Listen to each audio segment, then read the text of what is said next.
So today I want to talk to you about slalom ski racing. So in slalom ski racing, just like in any sort of ski race or any sort of race in general, you are trying to make it down the hill as fast as you possibly can.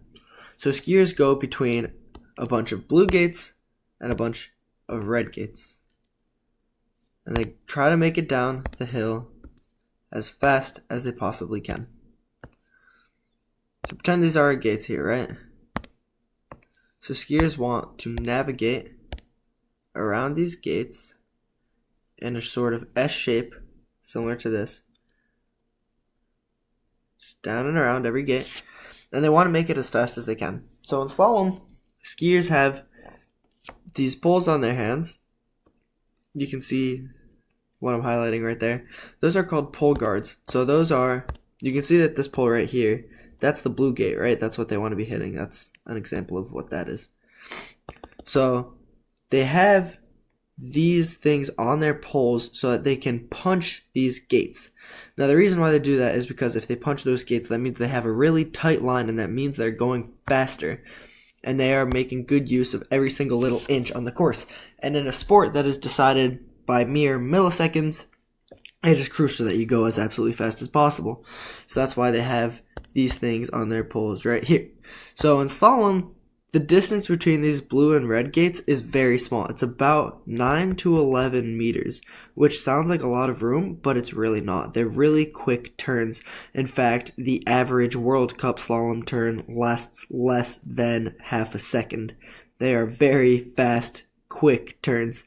By the way, just look at this picture. Look at how much his ski is bending right there. It looks like a banana.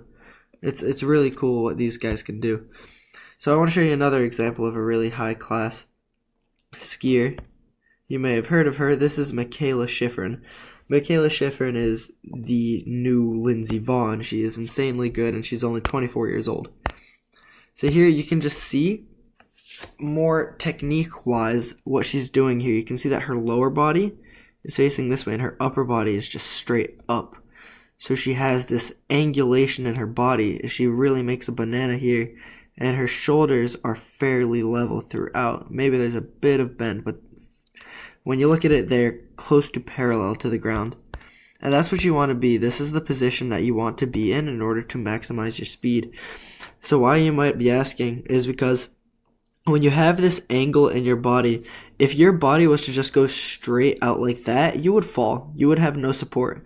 At that speed, you cannot be skiing like that.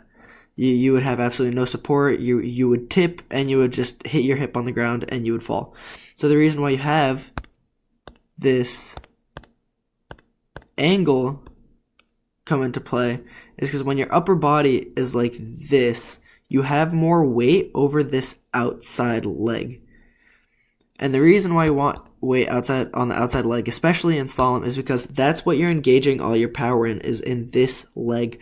You put all your weight in that leg so your ski bends as much as possible, and you make a really sharp movement over there.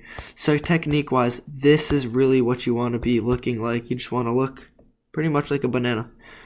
Another really cool thing about this picture is just look at her hand is dragging in the snow, and this is really perfect form. This is one of those red gates we were talking about, by the way.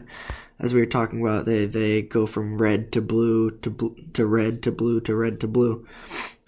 So, in addition to all of that, we must also take into consideration that slalom is very technical, and that it's not only red to blue all the time.